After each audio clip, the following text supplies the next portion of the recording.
and welcome to Live in the Solution. I'm Mary Trimble with your readings for December the 17th through December the 23rd.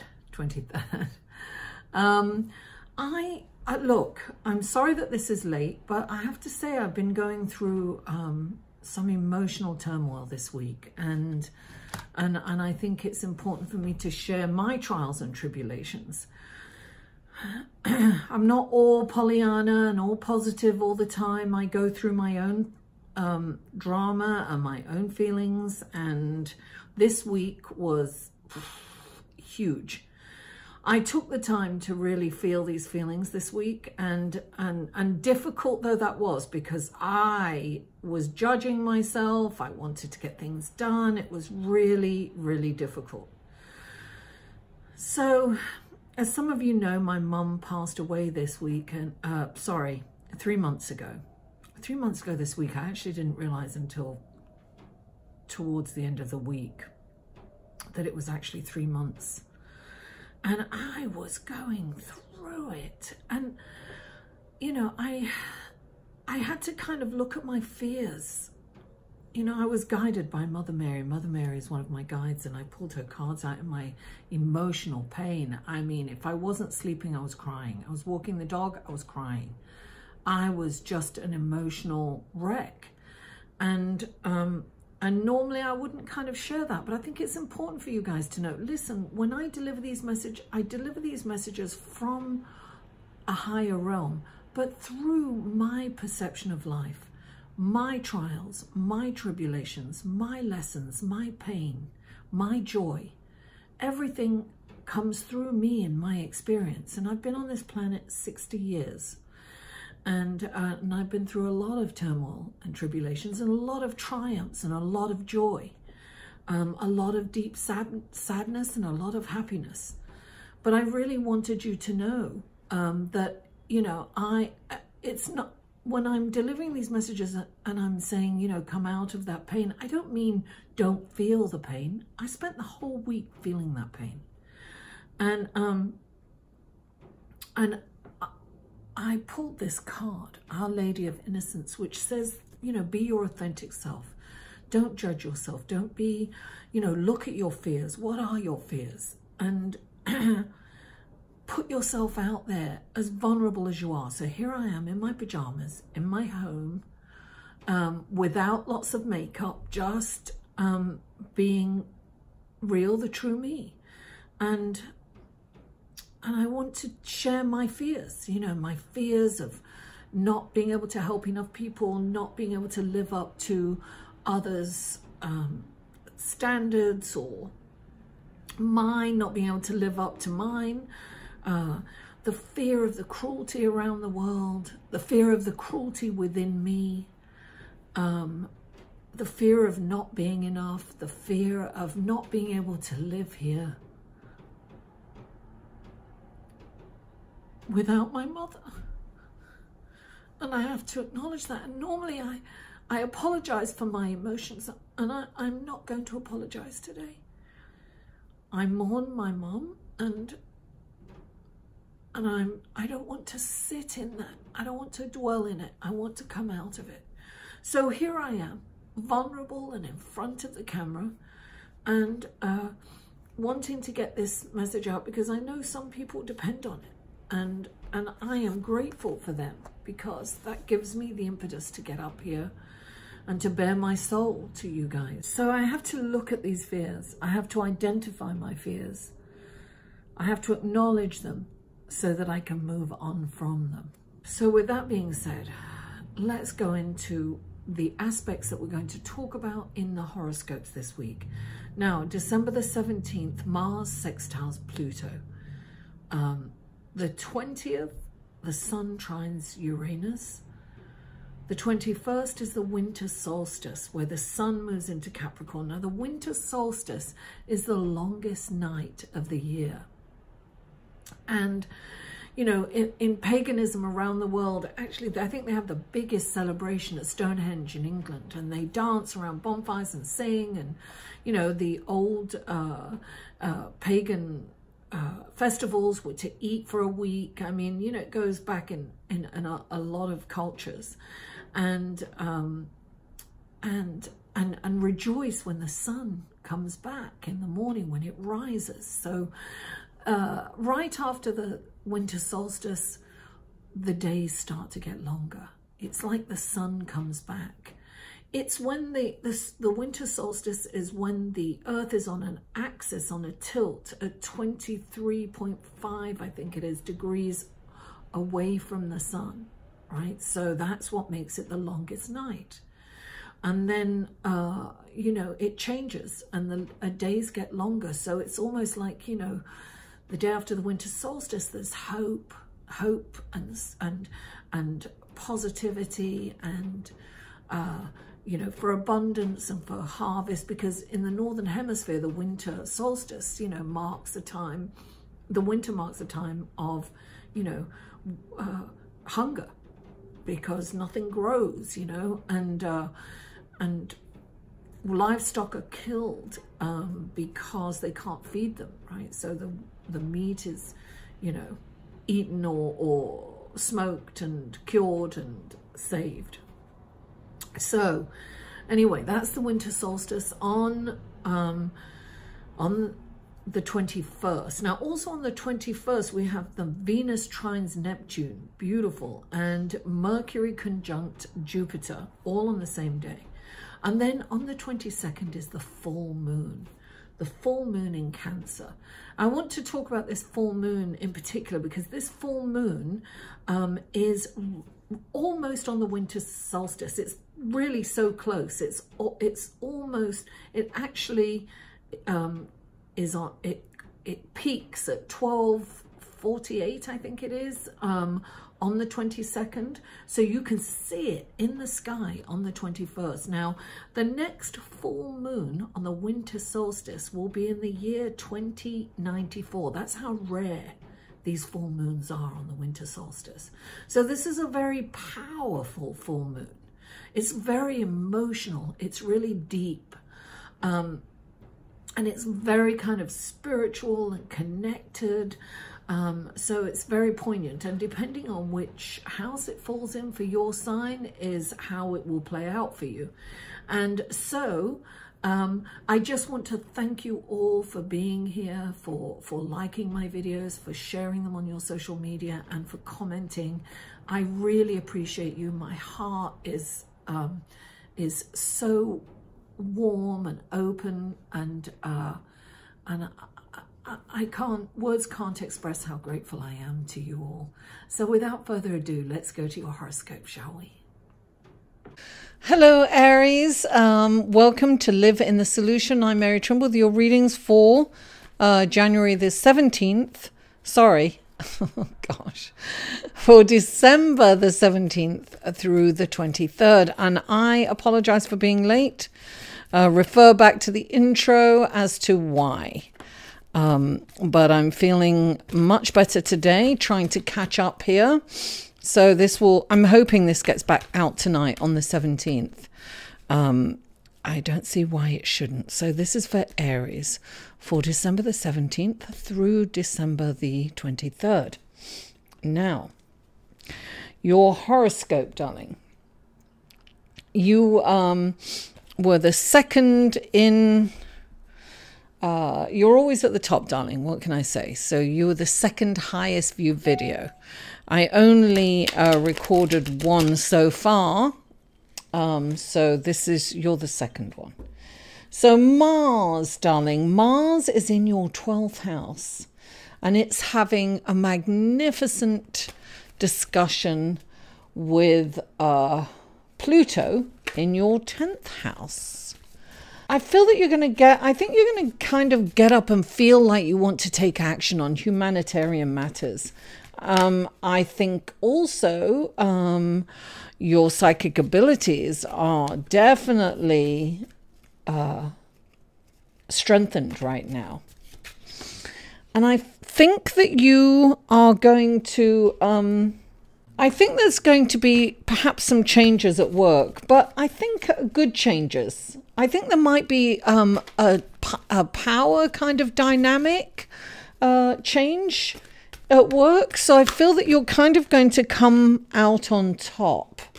And I think to use your intuition is really important. And it has been for all of us around this time anyway.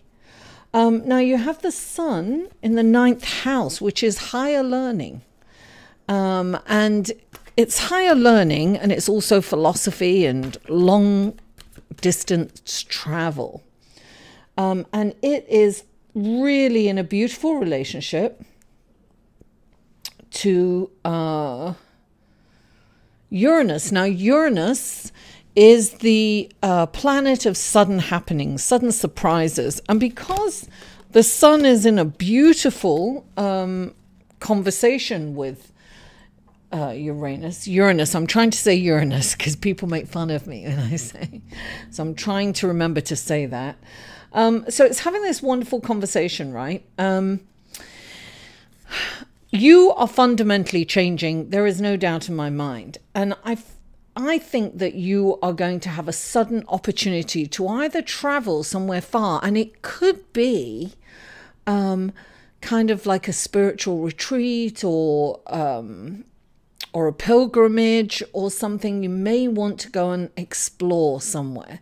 I feel that that might come up for you this week, that you might kind of get the impetus to go, or somebody might give you an opportunity out of the blue to take a long trip. Now, it's not like you're going to go on the trip this week, although some of you could be, but definitely there's a plan towards that. Now, you have, of course, I'm looking over here because your chart's over here, so I hope you understand that.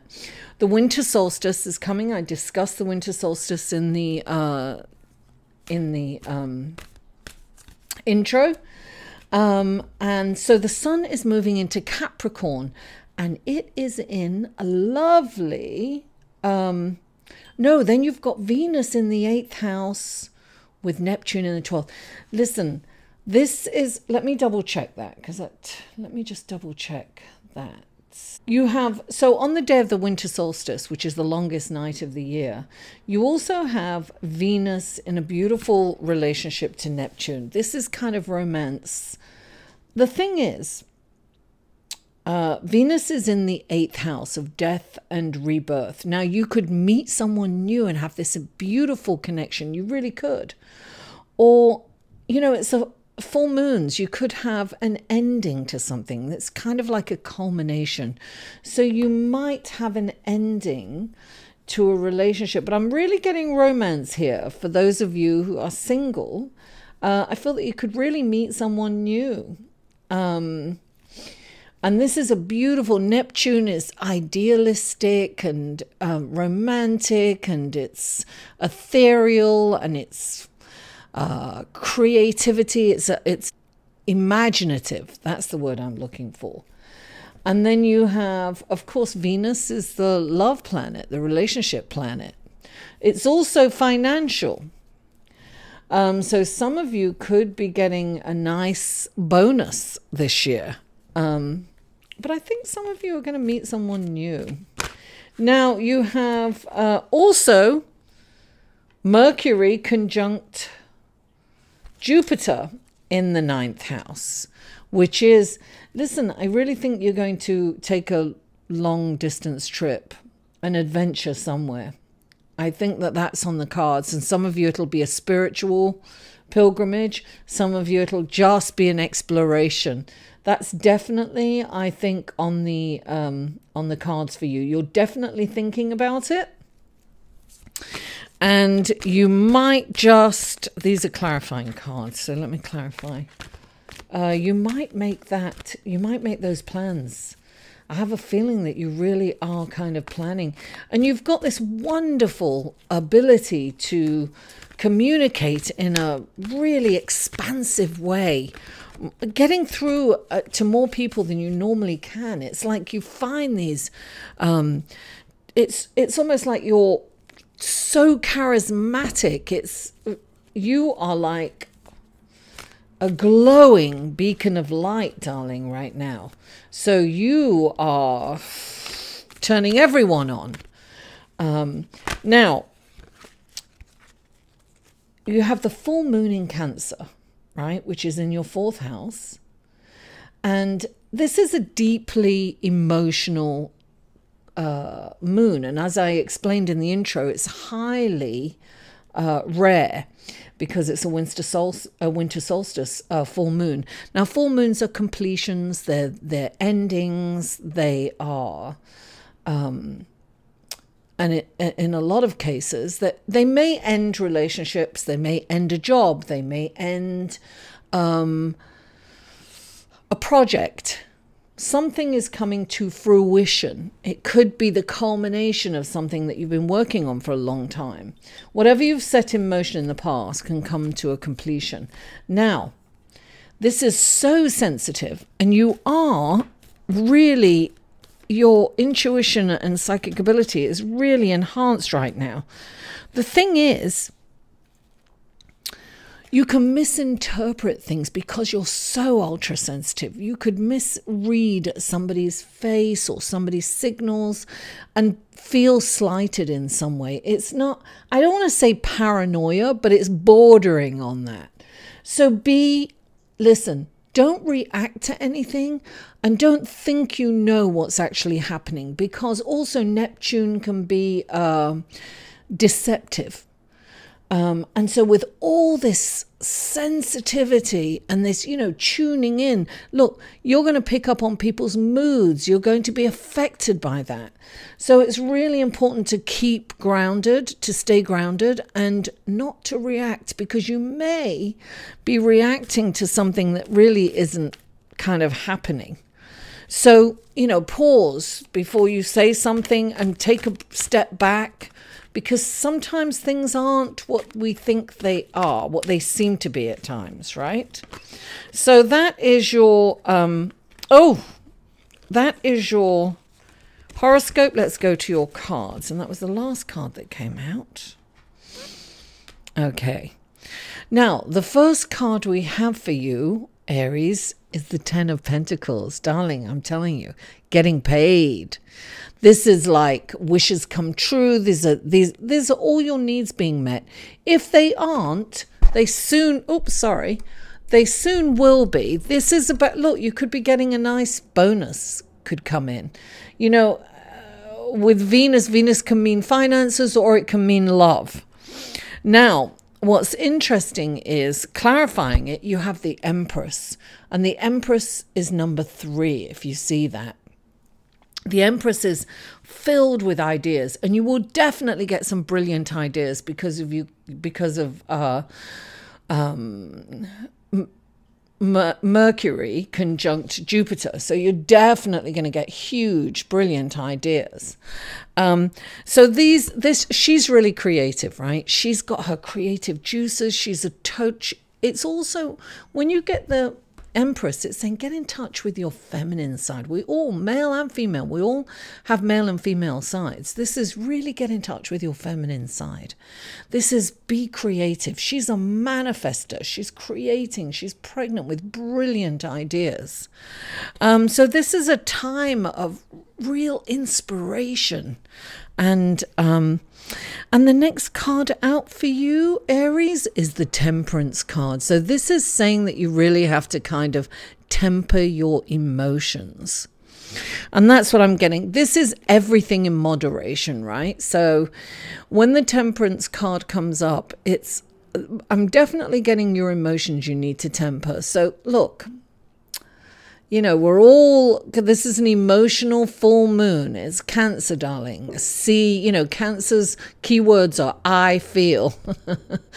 This is definitely affecting, and depending on where your moon is or your rising, I'm sorry for there's noise out there. They're setting fireworks off for some reason.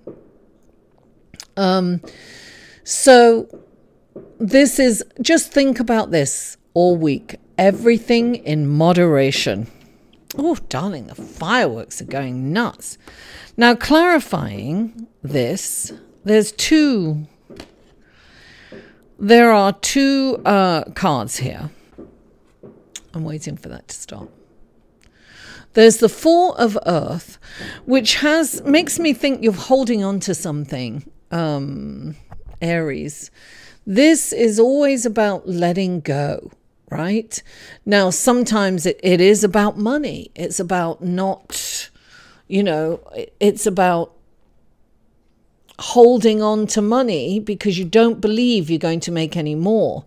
And then, and in holding on to it, you're actually creating a blockage for abundance.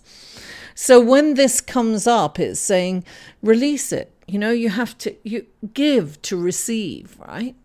It's like, I'm not saying be frivolous and buy silly things, but, you know, invest your money, give a little away to charity, or invest in your business. Don't be afraid to spend a bit, and, you know, pamper yourself a little. Don't go over the top, but a little. You know, you can buy yourself something little, or you can get a mani-pedi or something like that.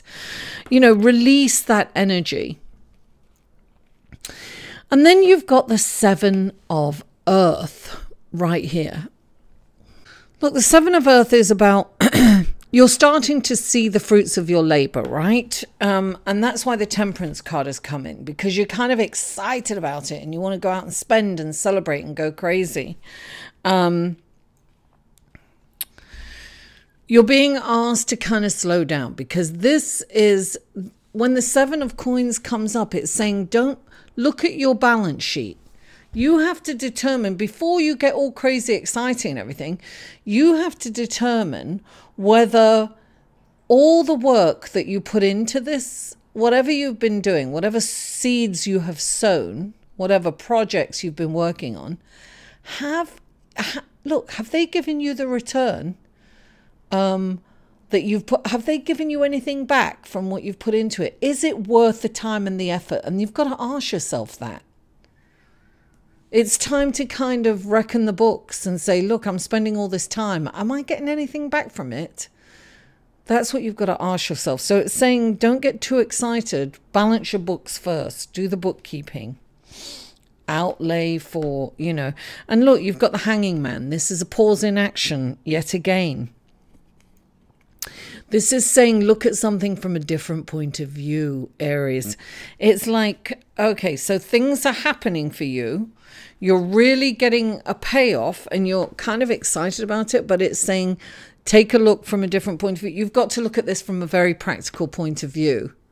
You've really got to balance your books.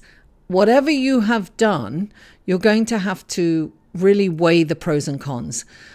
Look, things are panning out. Things are working out. You're kind of getting some fruit back. But how much work did you actually do? That's what you've got to ask yourself. How much work did you do? Is it worth the return? And if it's not, then you have to kind of think outside the box and say, what can I improve? What can I do a bit differently? What will help me get this to pay? You know, think of another strategy. You can do the same thing, but you can do it in a different way. So it's not saying give up. It's definitely not saying that. And you've got the Messenger of Air underneath clarifying this. Now, Aries, the Messenger of Air, it can be you delivering a message that's not very kind and in a way that kind of hurts somebody's feelings, even though it's the truth. Or it can be because messengers are also the indicate that you're ready to go on to the next phase of your life. And I'm really getting that for you. I think you are ready to go on to the next phase of your life, Aries. But you've got to kind of set it up, if you know what I mean. You've got to do the books. You've got to weigh the present. You've got to take a very grounded approach. It's really important for you to have a grounded approach during this time. Aries, thank you for your patience. Thank you so much for coming back. Thank you for liking this video, sharing it on your social media, for commenting, and for subscribing. And if you haven't already subscribed, please do so. I love you all, and I'll see you next week.